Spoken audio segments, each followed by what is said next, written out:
Good morning, students. Today we discuss about next topic: impact of government policy changes on business and industrial sector. Government policy ਦੇ ਜਾਂ ਜਦੋਂ changes ਹੋਈਆਂ business ਤੇ industrial sector ਤੇ ਕੀ ਪ੍ਰਭਾਵ ਪਿਆ government ਦਾ, ਇਹਦੇ ਪੋਜ਼ਿਟਿਵ ਇੰਪੈਕਟ ਵੀ ਪੈਂਦੇ ਆ, ਨੈਗੇਟਿਵ ਇੰਪੈਕਟ ਵੀ ਪੈਂਦਾ ਆ। ਆਪਾਂ ਕਿਹੜੀਆਂ ਤਿੰਨ ਪੋਲਿਸੀਜ਼ ਕੀਤੀਆਂ: ਲਿਬਰਲਾਈਜੇਸ਼ਨ, ਪ੍ਰਾਈਵੇਟਾਈਜੇਸ਼ਨ, ਗਲੋਬਲਾਈਜੇਸ਼ਨ, ਜਿਹੜੀ ਕਿ ਅਡੋਪਟ ਕੀਤੀਆਂ 1991 ਦੇ ਵਿੱਚ। ਇਹਨੇ ਮਲਟੀ ਨੈਸ਼ਨਲ ਇਫੈਕਟ ਪਏ ਆਪਣੇ ਬਿਜ਼ਨਸ ਇਨਵਾਇਰਮੈਂਟ ਦਾ ਇੰਡੀਆ ਦੇ ਵਿੱਚ। ਇੱਕ ਪਾਸੇ ਆਪਾਂ ਕਹਿੰਦੇ ਆ ਜਿਹੜੀ ਬਿਜ਼ਨਸ ਐਂਡ ਇੰਡਸਟਰੀ ਆ, ਕਹਿੰਦੇ ਪੂਰੇ ਸੰਸਾਰ ਦੇ ਵਿੱਚ ਆਪਾਂ ਨੂੰ ਅਪਰਚੁਨਿਟੀਜ਼ ਮਿਲਦੀਆਂ ਹੈ। ਕਾਹਦੇ ਰਿਗਾਰਡਿੰਗ ਮਿਲਦੀਆਂ ਵੀ ਆਪਾਂ ਆਪਣੇ ਬਿਜ਼ਨਸ ਨੂੰ ਗਰੋ ਕਰੀਏ, ਐਕਸਪੈਂਡ ਕਰੀਏ। ਦੂਸਰੀ ਸਾਈਡ 'ਤੇ ਕੀ ਆ, ਉਹਦੀਆਂ ਜਿਹੜੀਆਂ ਪ੍ਰੋਬਲਮਸ ਆ, ਚੈਲੰਜਿਸ ਆ, ਉਹਨਾਂ ਦਾ ਵੀ ਸਾਹਮਣਾ ਕਰਨਾ ਪੈਂਦਾ ਆ। ਇਹ ਦੋਨਾਂ ਨੂੰ ਆਪਾਂ ਨੀਚੇ डिस्कस करते हैं। फर्स्ट वन है positive impact of government policy change on business and industrial sector. First one है advantage of high rate of economic growth. ਇਹਦੇ ਨਾਲ ਕੀ ਆ, ਜਿਹੜਾ ਆਪਣਾ ਇਕਨੋਮਿਕ ਗਰੋਥ ਆ ਉਹ ਕੀ ਆ, ਤੇਜ਼ੀ ਦੇ ਨਾਲ ਜਿਹੜੀ ਆ ਵੱਧਦੀ ਜਾਂਦੀ ਆ ਇੰਡੀਅਨ ਇਕੋਨਮੀ। ਜਿਹੜਾ ਕਿ ਆਪਣਾ ਇੰਡਸਟਰੀਅਲ ਸੈਕਟਰ ਆ ਉਹਦੇ ਵਿੱਚ ਜਿਹੜਾ ਆਪਣਾ ਟਰੇਡ ਆ ਉਹ ਉਹਦੇ ਵਿੱਚ ਬਹੁਤ ਜ਼ਿਆਦਾ ਐਕਸਪੈਂਸ਼ਨ ਹੁੰਦੀ ਜਾਂਦੀ ਆ। ਸੈਕਿੰਡ ਵਨ ਆ ਕੰਜੂਗਲ ਵਰਕਿੰਗ ਇਨਵਾਇਰਮੈਂਟ। ਇਹਦੇ ਵਿੱਚ ਕੀ ਆ, ਆਪਣੀ ਇਕਨੋਮਿਕ ਰਿਫੋਰਮ ਹੋਣ ਦੇ ਨਾਲ ਆਪਣਾ ਜਿਹੜਾ ਲਿਬਰਲ ਲॉज ਆ, ਰੂਲਸ ਆ ਇੰਪਲੀਮੈਂਟ ਹੋਏ। ਆਪਣੇ ਜਿਹੜੇ ਵੀ ਰੂਲਸ ਐਂਡ ਇੰਸਟਰਕਸ਼ਨਸ ਸੀਗੀਆਂ ਉਹ ਸਟ੍ਰਿਕਟਲੀ ਉਹ ਫੋਲੋ ਕਰਨੀਆਂ ਪੈਂਦੀਆਂ ਆ। ਅਤੇ ਉਹਨਾਂ ਦੇ ਵਿੱਚ ਲਾਈਕ ਐਜ਼ ਇਹਦੇ ਵਿੱਚ ਕੀ ਕੀਤਾ ਗਿਆ ਸੀਗਾ, ਜਿਹੜੀ ਲਾਇਸੈਂਸ ਪਰਮਿਟ ਕੋਟਾ ਸਿਸਟਮ ਸੀਗਾ ਉਹਨੂੰ ਆਪਾਂ ਰਿਪਲੇਸ ਕਰ ਦਿੱਤਾ ਸੀ, ਉਹਨੂੰ ਖ਼ਤਮ ਕਰ ਦਿੱਤਾ ਸੀ, ਤਾਂ ਕਿ ਆਪਾਂ ਨੂੰ ਫਰੀडम ਮਿਲ ਸਕੇ, ਜਿਹਦੇ ਨਾਲ ਆਪਾਂ ਆਪਣਾ ਜਿਹੜਾ ਆ ਬਿਜ਼ਨਸ ਆ ਉਹਨੂੰ ਹੋਰ ਵੀ ਵਧੀਆ ਵੇ ਦੇ ਨਾਲ ਰਨ ਕਰ ਸਕੀਏ। ਨੈਕਸਟ ਹੈਗਾ ਇਨਕਰੀਜ਼ ਇਨ ਕੰਪੀਟੀਸ਼ਨ ਦੇ ਵਿੱਚ ਵੀ ਵਾਧਾ ਹੁੰਦਾ ਜਾਂਦਾ ਆ ਇੰਡੀਅਨ ਇਕੋਨਮੀ ਨਾਲ। ਇਹ ਜਿਹੜੇ ਤਿੰਨੋਂ ਹੀ ਆਪਾਂ ਫੈਕਟਰਸ ਕੀਤੇ ਸੀਗੇ, ਪ੍ਰਾਈਵੇਟਾਈਜੇਸ਼ਨ, ਲਿਬਰਲਾਈਜੇਸ਼ਨ ਐਂਡ ਗਲੋਬਲਾਈਜੇਸ਼ਨ, ਇਹਦੇ ਨਾਲ ਜਿਹੜੀਆਂ ਮਾਰਕੀਟਸ ਦੇ ਵਿੱਚ ਜਿਹੜਾ ਕੰਪੀਟੀਸ਼ਨ ਆ ਹੋਰ ਵੀ ਵੱਧਦਾ ਜਾਂਦਾ ਆ। ਆਪਾਂ ਨੂੰ ਅਲੱਗ-ਅਲੱਗ ਜਿਹੜੇ ਪ੍ਰੋਡਕਟ ਆ ਉਹ ਸੇਮ ਕੁਆਂਟਿਟੀ ਦੇ ਸੇਮ ਪਲੇਸ 'ਤੇ ਜਿਹੜੇ ਆ ਮਿਲਦੇ ਰਹਿੰਦੇ ਆ, ਜਿਹਦੇ ਨਾਲ ਜਿਹੜਾ ਇੰਡਸਟਰੀਅਲ ਸੈਕਟਰ ਦੇ ਵਿੱਚ ਕੰਪੀਟੀਸ਼ਨ ਵੱਧਦਾ ਜਾਂਦਾ ਆ।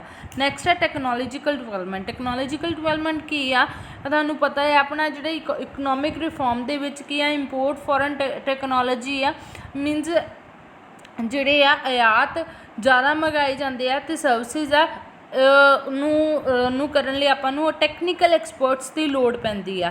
ਅਤੇ ਟੈਕਨੀਕਲ ਐਕਸਪਰਟਸ ਤਾਂ ਹੀ ਹੋਣਗੇ ਜੇ ਆਪਣੇ ਕੋਲ ਟੈਕਨੋਲੋਜੀ ਵਧੀਆ ਹੋਏਗੀ ਅਤੇ ਉਹਨੂੰ ਵਧੀਆ ਵੇ ਦੇ ਨਾਲ ਜਿਹੜਾ ਕਿ ਆਪਾਂ ਚਲਾ ਸਕੀਏ। ਅਤੇ ਕਾਹਦੇ ਬਿਹਾਫ 'ਤੇ ਹੁੰਦੇ ਆ, ਫੋਰਨ ਕੰਪਨੀਜ਼ ਦੇ ਬਿਹਾਫ 'ਤੇ ਜਿਹੜਾ ਆ ਉਹਨਾਂ ਦੀ ਹੈਲਪ ਦੇ ਨਾਲ ਹੀ ਆਪਾਂ ਇਹਨਾਂ ਨੂੰ ਕੰਮ ਕਰ ਸਕਦੇ ਹਾਂ, ਜੇ ਇਹਦੇ ਨਾਲ ਕਿ ਆਪਣੀ ਜਿਹੜੀ ਕੰਟਰੀ ਦੇ ਵਿੱਚ ਟੈਕਨੋਲੋਜੀਕਲ ਡਿਵੈਲਪਮੈਂਟ ਹੁੰਦੀ ਆ। ਨੈਕਸਟ ਆਪਣੇ ਕੋਲ inflow of foreign capital into country. Foreign capital ਆ ਉਹਦਾ ਕੀ ਆ, ਫਲੋ ਕਿਵੇਂ ਚੱਲਦਾ ਆ। 1991 ਦੇ ਵਿੱਚ ਜਿਹੜਾ ਰਿਫੋਰਮ ਕਹਿੰਦੇ ਜਿਹੜੀਆਂ ਚੇਂਜਿਸ ਆਈਆਂ ਉਹਦੇ ਨਾਲ ਕੀ ਹੋਇਆ, ਆਪਣਾ ਜਿਹੜਾ ਫੋਰਨ ਕੈਪੀਟਲ ਆ ਉਹ ਕੰਟਰੀ ਦੇ ਵਿੱਚ ਉਹਦੀ ਹੈਲਪ ਦੇ ਨਾਲ, ਉਹਦੇ ਐਫਰਟਸ ਦੇ ਨਾਲ ਉਹਨੂੰ ਆਪਾਂ ਪ੍ਰਮੋਟ ਕਰਦੇ ਗਏ, ਜਿਹੜੀ ਕਿ ਆ ਫਰੀडम ਮਿਲਦੀ ਗਈ ਆਪਾਂ ਨੂੰ। ਕੰਪਨੀਜ਼ ਦੇ ਵਿੱਚ ਆਪਾਂ ਨੂੰ ਲੋਨਸ ਐਂਡ ਫੋਰਨ ਕਰੰਸੀ ਆ ਉਹਦੀ ਆਜ਼ਾਦੀ ਮਿਲਦੀ ਗਈ ਵੀ ਆਪਾਂ ਉਹ ਜਿੰਨਾ ਚਾਹੇ ਉਹਨਾਂ ਲੈ ਸਕਦੇ ਹਾਂ, ਅਤੇ ਆਪਣੀਆਂ ਪਾਰਟਨਰਸ਼ਿਪ ਦੇ ਨਾਲ ਆਪਣਾ ਜਿਹੜਾ ਬਿਜ਼ਨਸ ਨੂੰ ਹੋਰ ਵਧੀਆ ਵੇ ਦੇ ਨਾਲ ਰਨ ਕਰ ਸਕਦੇ ਹਾਂ। ਇੰਪਰੂਵਮੈਂਟ ਇਨ ਇਕਨੋਮਿਕ ਐਫੀਸ਼ੀਐਂਸੀ ਦੇ ਵਿੱਚ ਵੀ ਇੰਪਰੂਵਮੈਂਟ ਆ, ਵੀ ਆਪਣੀ ਕੁਸ਼ਲਤਾ, ਆਪਣੀ ਪਰਫੋਰਮੈਂਸ ਕਿੱਦਾਂ ਦੀ ਹੋਣੀ ਚਾਹੀਦੀ ਆ, ਵਧੀਆ ਹੋਣੀ ਚਾਹੀਦੀ ਆ। ਉਹ ਤਾਂ ਹੀ ਹੋਏਗੀ ਜੇ ਆਪਣੇ ਕੋਲ ਨੌਲੇਜ ਹੋਏਗੀ, ਆਪਣੇ ਕੋਲ ਸਕਿੱਲਸ ਹੋਣਗੀਆਂ, ਤਾਂ ਹੀ ਆਪਾਂ ਆਪਣੀ ਜਿਹੜੀ ਆ ਆਪਣੀਆਂ ਐਫੀਸ਼ੀਐਂਸੀ ਦੇ ਵਿੱਚ ਇੰਪਰੂਵਮੈਂਟ ਲੈ ਕੇ ਆ ਸਕਦੇ ਹਾਂ। ਉਹ ਤਾਂ ਹੋਏਗੀ ਜੇ ਆਪਣੇ ਕੋਲ ਜਿਹੜੇ ਆ ਦੋ ਸੈਕਟਰ ਆ, public sector and private sector, ਉਹਨਾਂ ਦੇ ਵਿੱਚ ਜਿਹੜੀ ਆ ਆਪਣੀ ਕੋਲ ਫਰੀडम ਹੋਏਗੀ। ਨੈਕਸਟ ਹੈ ਵਾਈਡ ਮਾਰਕੀਟ। ਵਾਈਡ ਮੀਨਸ ਜ਼ਿਆਦਾ ਅਮਾਊਂਟ ਦੇ ਵਿੱਚ ਆ, ਐਗਰੀਗੇਟ ਡਿਮਾਂਡ ਆ ਇਨਕਰੀਜ਼ ਤਾਂ ਹੋਊਗੀ ਜੇ ਆਪਣੇ ਕੋਲ ਪਰ ਕੈਪੀਟਾ ਇਨਕਮ ਆ ਜਿਹੜੀ ਕੰਟਰੀ ਦੇ ਵਿੱਚ ਹੋਏਗੀ, ਮੀਨਸ ਪ੍ਰਤੀ ਵਿਅਕਤੀ ਆਮਦਨ ਜੇ ਸਾਰੇ ਲੋਕਾਂ ਦੇ ਕੋਲ ਹੋਏਗੀ ਤਾਂ ਹੀ ਜਿਹੜੀ ਆ ਉਹ ਆਪਣੀਆਂ ਜਿਹੜੀਆਂ ਗੁੱਡਸ ਐਂਡ ਸਰਵਿਸਿਜ਼ ਨੂੰ ਲੈ ਸਕਣਗੇ, ਤਾਂ ਜਿਹਦੇ ਕਰਕੇ ਆਪਣੀ ਜਿਹੜੀ ਆ ਐਗਰੀਗੇਟ ਡਿਮਾਂਡ ਵਧੇਗੀ। ਇਹਦੇ ਕਰਕੇ ਕੀ ਆ, ਜਿਹੜਾ ਆਪਣਾ ਟਰੇਡ ਆ ਉਹ ਵੀ ਵਧੇਗਾ। ਕਿਉਂਕਿ ਹਰ ਇੱਕ ਕੋਲ ਜਿਹੜੀ ਇਨਕਮ ਹੋਏਗੀ ਤਾਂ ਉਹ ਆਪਣੀਆਂ ਵਸਤੂਆਂ ਨੂੰ ਖਰੀਦ ਸਕੇਗਾ, ਤਾਂ ਆਪਣੇ ਕੋਲ ਜਿਹੜਾ ਇੰਟਰਨੈਸ਼ਨਲ ਟਰੇਡ ਆ ਜਾਂ ਆਪਣੇ ਨੈਸ਼ਨਲ ਟਰੇਡ ਆ ਉਹ ਵਧੇਗਾ, ਅਤੇ ਆਪਣੀ ਜਿਹੜੀ ਮਾਰਕੀਟ ਆ ਉਹਦੇ ਵਿੱਚ ਵੀ ਵਾਧਾ ਹੋਏਗਾ। ਨੈਕਸਟ ਹੈ ਇਨਕਰੀਜ਼ ਇਨ ਫੋਰਨ ਟਰੇਡ। ਫੋਰਨ ਟਰੇਡ ਦੇ ਵਿੱਚ ਵੀ ਵਾਧਾ ਤਾਂ ਹੀ ਹੋਏਗਾ ਜੇ ਆਪਾਂ ਕੀ ਆ ਜਿਹੜਾ ਆ ਰॉ ਮਟੀਰੀਅਲ ਆਪਾਂ ਆਪਣੇ ਕੋਲ ਹੈ ਉਹਨੂੰ ਆਪਾਂ ਇੱਥੇ ਫਿਨਿਸ਼ਡ ਗੁੱਡਸ ਦੇ ਵਿੱਚ ਬਣਾ ਕੇ ਇਹਨੂੰ ਬਾਹਰਲੇ ਦੇਸ਼ਾਂ ਦੇ ਵਿੱਚ ਭੇਜਿਆ ਜਾਵੇ, ਮਾਡਰਨ ਟੈਕਨੀਕ ਦੇ ਨਾਲ ਉਹਨੂੰ ਬਣਾ ਕੇ ਭੇਜਿਆ ਜਾਵੇ, ਤਾਂ ਜਿਹੜਾ ਆਪਣਾ ਫੋਰਨ ਕੰਟਰੀਜ਼ ਦੇ ਵਿੱਚ ਜਿਹੜਾ ਪ੍ਰੋਡਕਟ ਆ ਜ਼ਿਆਦਾ ਵਿਕੇਗਾ ਤਾਂ ਆਪਣਾ ਫੋਰਨ ਟ੍ਰੇਡ ਵੀ ਵਧੇਗਾ। ਨੈਗੇਟਿਵ ਇੰਪੈਕਟ ਕੀ ਹੈ ਇਹਨਾਂ ਦੇ ਪਾਲਿਸੀਜ਼ ਦੇ? ਇੰਸਟੈਂਸ ਕੰਪੀਟੀਸ਼ਨ ਆ, ਕਹਿੰਦੇ ਕੰਟੀਨਿਊਸਲੀ ਕਹਿੰਦੇ ਜਿਹੜਾ ਇਕਨੋਮਿਕ ਰਿਫਾਰਮ ਦੇ ਵਿੱਚ ਜਦੋਂ ਚੇਂਜਿਸ ਆਉਣੀਆਂ ਸਟਾਰਟ ਹੋ ਗਈਆਂ, ਜਿਹੜੀਆਂ ਵੱਡੀਆਂ ਕੰਪਨੀਜ਼ ਸੀਗੀਆਂ ਉਹਨਾਂ ਨੇ ਆਪਣੀ ਇੱਥੇ ਆ ਕੇ ਜਗ੍ਹਾ ਬਣਾ ਲਈ, ਪ੍ਰਾਈਵੇਟ ਸੈਕਟਰ ਨੇ ਆਪਣਾ ਜਿਹੜਾ ਆ ਮੇਨ ਰੋਲ ਅਦਾ ਕੀਤਾ, ਜਿਹੜੀਆਂ ਕੰਪੀਟੀਸ਼ਨ ਵੀ ਵਧਣ ਲੱਗ ਪਿਆ, ਆਪਾਂ ਨੂੰ ਜਿਹੜੀਆਂ ਪ੍ਰੋਬਲਮਸ ਦਾ ਸਾਹਮਣਾ ਕਰਨਾ ਪਿਆ, ਛੋਟੇ ਛੋਟੇ ਜਿਹੜੇ ਉਦਯੋਗ ਆ ਉਹਨਾਂ 'ਤੇ ਬੈਡ ਇੰਪੈਕਟ ਪਿਆ। ਪ੍ਰੋਬਲਮ ਕੰਸਰਨਿੰਗ ਕਸਟਮਰ ਸੈਟਿਸਫੈਕਸ਼ਨ, ਹੁਣ ਕੀ ਆਪਾਂ ਜਦੋਂ ਆਪਣੀਆਂ ਸਾਰੀਆਂ ਰਿਫੋਰਮਸ ਚੇਂਜ ਹੋਣ ਦੇ ਨਾਲ ਜਿਹੜੇ ਲੋਕਾਂ ਦੇ ਉੱਤੇ ਬਹੁਤ ਇਫੈਕਟ ਪਿਆ, ਐਜੂਕੇਸ਼ਨ ਦੇ ਨਾਲ ਇਫੈਕਟ ਪਿਆ, ਇੰਟਰਨੈਟ ਆ ਗਿਆ, ਇੰਟਰਨੈਟ ਹੁਣ ਜਿਹੜੇ ਓਲਡ ਏਜ ਦੇ ਪਰਸਨ ਸੀਗੇ ਵਰਕਰ ਆ ਉਹਨਾਂ ਨੂੰ ਉੱਪਰੋਂ ਜਿਹੜਾ ਪ੍ਰੋਡਕਟ ਆ ਨਹੀਂ ਚਲਾਉਣਾ ਆਉਂਦਾ, ਜਿਹੜਾ ਇੰਟਰਨੈਟ ਉਹ ਨਹੀਂ ਚਲਾਉਣਾ ਆਉਂਦਾ, ਉਹਨਾਂ ਨੂੰ ਨੌਲੇਜ ਹੀ ਹੈ ਨਹੀਂ, ਜਾਂ ਕਸਟਮਰਸ ਆ ਉਹਨਾਂ ਨੂੰ ਨੌਲੇਜ ਹੈ ਨਹੀਂ ਵੀ ਆਪਾਂ ਇਹਨੂੰ ਕਿਵੇਂ ਜਿਹੜੇ ਪ੍ਰੋਡਕਟ ਨੂੰ ਯੂਜ਼ ਕਰਨਾ ਆ। ਹੁਣ ਤੁਸੀਂ ਕੀ ਕਰਦੇ ਹੋ, ਜਿਹੜੀ ਆਪਣੀ ਸ਼ਾਪਿੰਗ ਕਰਦੇ ਹੋ, ਔਨਲਾਈਨ ਸ਼ਾਪਿੰਗ ਕਰਦੇ ਹੋ, ਜਿਹੜੇ ਸਟੂਡੈਂਟ ਆ ਜਾਂ ਬੱਚੇ ਆ ਉਹ ਨਿਊ ਉਹ ਜਨਰੇਸ਼ਨ ਆ ਉਹ ਤਾਂ ਕਰ ਲਏਗੀ, ਜਿਹੜੀ ਓਲਡ ਜਨਰੇਸ਼ਨ ਆ ਉਹਨੂੰ ਇਹਨੂੰ ਨਹੀਂ ਫੋਲੋ ਕਰੇਗੀ। ਥਰਡ ਵਨ ਆ neglect of public sector, public sector ਨੂੰ ਇਹਨਾਂ ਨੇ ਕੀ ਕੀਤਾ, ਨੈਗਲੈਕਟ ਕਰ ਦਿੱਤਾ, ਮੀਨਸ ਉਹਦੇ ਵੱਲ ਧਿਆਨ ਨਹੀਂ ਦੇ ਰਿਹਾ, ਓਨਲੀ ਇਹਦਾ ਕੀ ਆ ਪ੍ਰਾਈਵੇਟ ਸੈਕਟਰ ਨੂੰ ਜ਼ਿਆਦਾ ਇੰਪੋਰਟੈਂਸ ਦਿੱਤੀ ਜਾਂਦੀ ਆ। ਇਨਕਰੀਜ਼ ਇਨ ਕਰਪਸ਼ਨ, ਭ੍ਰਿਸ਼ਟਾਚਾਰ ਦੇ ਵਿੱਚ ਵੀ ਕਹਿੰਦੇ ਜ਼ਿਆਦਾ ਵਾਧਾ ਹੋ ਰਿਹਾ ਆ, ਕਿਉਂਕਿ ਪ੍ਰਾਈਵੇਟ ਸੈਕਟਰ ਨੂੰ ਜ਼ਿਆਦਾ ਇੰਪੋਰਟੈਂਸ ਦਿੱਤੀ ਜਾਂਦੀ ਹੈ। ਪ੍ਰਾਈਵੇਟ ਸੈਕਟਰ ਆਪਣੇ ਕੀ ਆ ਪੈਸੇ ਦੇਗਾ, ਕਹੇਗਾ ਮੇਰਾ ਪ੍ਰੋਡਕਟ ਜ਼ਿਆਦਾ ਤੋਂ ਜ਼ਿਆਦਾ ਵਧੀਆ ਤੋਂ ਵਧੀਆ ਵੇਚੋ ਅਤੇ ਉਹਨੂੰ ਛੱਡ ਦਿਓ, ਪਬਲਿਕ ਸੈਕਟਰ ਨੂੰ ਛੱਡ ਦਿਓ। ਨੈਕਸਟ ਹੈ problem for micro small and medium enterprises, ਤੁਹਾਨੂੰ ਪਤਾ ਆ ਵੀ ਜਦੋਂ ਪਬਲਿਕ ਸੈਕਟਰ ਨੂੰ ਇੰਪੋਰਟੈਂਸ ਨਹੀਂ, ਪਬਲਿਕ ਸੈਕਟਰ ਦੇ ਵਿੱਚ ਆਪਣੇ ਕੋਲ ਕਿਹੜੇ ਆ ਛੋਟੇ ਛੋਟੇ ਉਦਯੋਗਾਂ 'ਤੇ ਆਪਾਂ ਕੰਮ ਕੀਤਾ ਜਾਂਦਾ ਹੈ ਅਤੇ ਉੱਤੇ ਇੰਪੈਕਟ ਪਏਗਾ, ਕਿਉਂਕਿ ਵੱਡੇ ਉਦਯੋਗਾਂ ਦੀਆਂ ਜਿਹੜੀਆਂ ਗੁੱਡਸ ਐਂਡ ਸਰਵਿਸਿਜ਼ ਆ ਉਹਨਾਂ ਨੂੰ ਹੀ ਜ਼ਿਆਦਾ ਯੂਜ਼ਫੁਲ ਕੀਤਾ ਜਾਏਗਾ, ਤਾਂ ਕਰਕੇ ਇਹਨਾਂ 'ਤੇ ਵੀ ਪ੍ਰੋਬਲਮਸ ਆ। ਪੂਰਾ ਉਹਨਾਂ ਨੂੰ ਸਰਵਾਈਵ ਕਰਨ ਲਈ ਆਪਣੀਆਂ ਟੈਕਨੀਕਸ ਨੂੰ ਚੇਂਜ ਕਰਨਾ ਪਏਗਾ, ਆਪਣੇ small scale, medium scale and micro scale ਦੇ ਇੰਡਸਟਰੀਜ਼ ਨੂੰ ਸਾਂਭਣਾ ਪਏਗਾ। ਸੋਸ਼ਲ ਰਿਸਪੌਂਸਿਬਿਲਟੀਜ਼ ਕੀ ਆ, ਹੁਣ ਗਵਰਨਮੈਂਟ ਕੀ ਆ ਉਹਨਾਂ ਨੂੰ ਸਟ੍ਰਿਕਟਲੀ ਆਪਣੇ ਰੂਲਸ ਐਂਡ ਕੰਡੀਸ਼ਨਸ ਲਗਾਉਣੀਆਂ ਪਏਗੀਆਂ।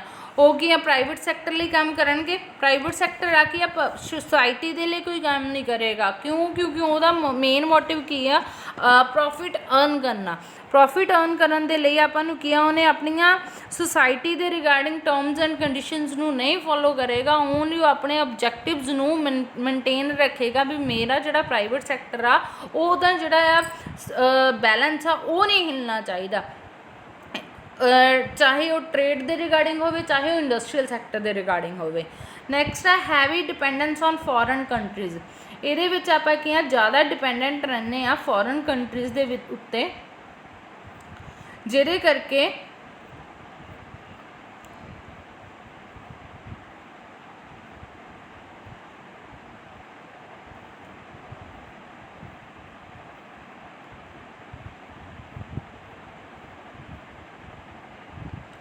ਫੋਰਨ ਕੰਟਰੀਜ਼ ਦੇ ਉੱਤੇ ਡਿਪੈਂਡ ਰਹਿੰਦੇ ਆ, ਜਿਹਦੇ ਕਰਕੇ ਆਪਾਂ ਨੂੰ ਫੋਰਨ ਜਿਹੜੇ ਟੈਕਨੀਕਲ ਆ ਐਕਸਪਰਟਸ ਆ ਉਹਨਾਂ ਦੀ ਜ਼ਿਆਦਾ ਜ਼ਰੂਰਤ ਹੁੰਦੀ ਆ, ਸੈਲਫ ਡਿਪੈਂਡੈਂਸ ਦੀ ਲੋੜ ਪੈਂਦੀ ਆ, ਸਿਕਿਉਰਿਟੀ ਦੀ ਲੋੜ ਪੈਂਦੀ ਆ, ਇਹਦੇ ਵਿੱਚ ਕੀ ਆ ਜਿਹੜੀਆਂ ਪ੍ਰੋਬਲਮਸ ਨੂੰ ਜ਼ਿਆਦਾ ਸੋਲਵ ਕਰਨਾ ਪੈਂਦਾ। ਨੈਕਸਟ ਹੈ ਇਕਨੋਮਿਕ ਇਨਸਟੇਬਿਲਿਟੀ, ਹੁਣ ਕੀ ਆਪਣੀ ਇਕੋਨਮੀ ਆ ਸਟੇਬਲ ਨਹੀਂ ਰਹੇਗੀ, ਸਟੇਬਲ ਕਿਉਂ ਨਹੀਂ ਰਹੇਗੀ ਕਿਉਂਕਿ ਇਕੋਨਮੀ ਆ ਕਾਹਦੇ 'ਤੇ ਡਿਪੈਂਡੈਂਟ ਹੋਏਗੀ, ਪ੍ਰਾਈਵੇਟ ਸੈਕਟਰ 'ਤੇ ਜ਼ਿਆਦਾ ਡਿਪੈਂਡੈਂਟ ਹੋਏਗੀ, ਕਿਉਂਕਿ ਪਬਲਿਕ ਆਪਾਂ ਸੈਕਟਰ ਨੂੰ ਉਹਦੇ ਵਿੱਚ ਰਿਫਾਰਮ ਲੈ ਆਉਂਦਾ, ਉਹਦੇ ਵਿੱਚ ਚੇਂਜਿਸ ਲੈ ਆਉਂਦੀਆਂ, ਜ਼ਿਆਦਾ ਇਨਸਟੇਬਿਲਿਟੀ ਤਾਂ ਆਏਗੀ ਕਿਉਂਕਿ ਟ੍ਰੇਡ ਐਂਡ ਜਿਹੜਾ ਇੰਡਸਟਰੀਅਲ ਸੈਕਟਰ ਆ ਉਹ ਜ਼ਿਆਦਾ ਬੈਨੀਫੀਸ਼ੀਅਲ ਕਿਹਦੇ ਲਈ ਹੋਏਗਾ, ਇੰਡੀਅਨ ਇਕੋਨਮੀ ਦੇ ਲਈ ਹੋਏਗਾ, ਉਹਨੂੰ ਅਸਥਿਰ ਕਰ ਦੇਗਾ ਜਿਹੜੀਆਂ ਉਹਦੇ ਵਿੱਚ ਪਬਲਿਕ ਸੈਕਟਰ ਦੇ ਲਈ conditions and rules and conditions ਸੀਗੀਆਂ ਉਹ ਸਾਰੀਆਂ ਕੰਡੀਸ਼ਨਸ ਪ੍ਰਾਈਵੇਟ ਸੈਕਟਰ ਦੇ ਲਈ ਯੂਜ਼ ਹੋਏਗੀਆਂ।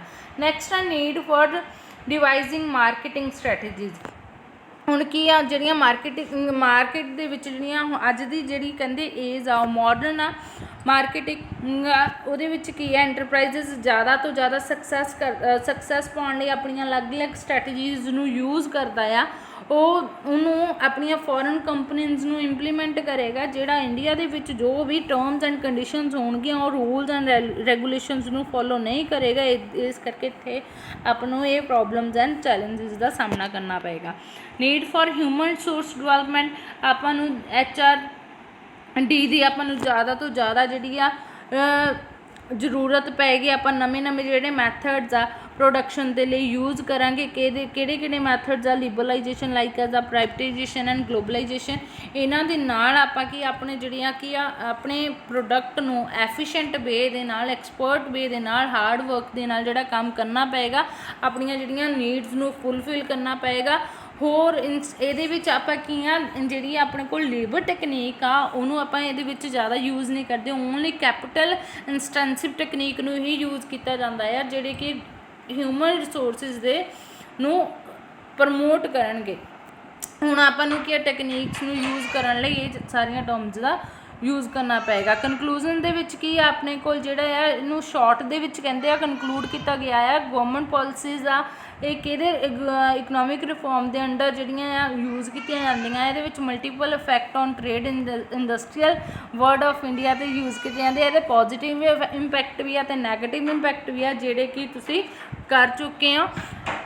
ਦੈਟਸ ਇਟ ਆਪਾਂ ਇੱਥੇ ਤੱਕ ਕਰਦੇ ਹਾਂ ਕੱਲ੍ਹ ਕਰਾਂਗੇ ਨੈਕਸਟ ਟੋਪਿਕ।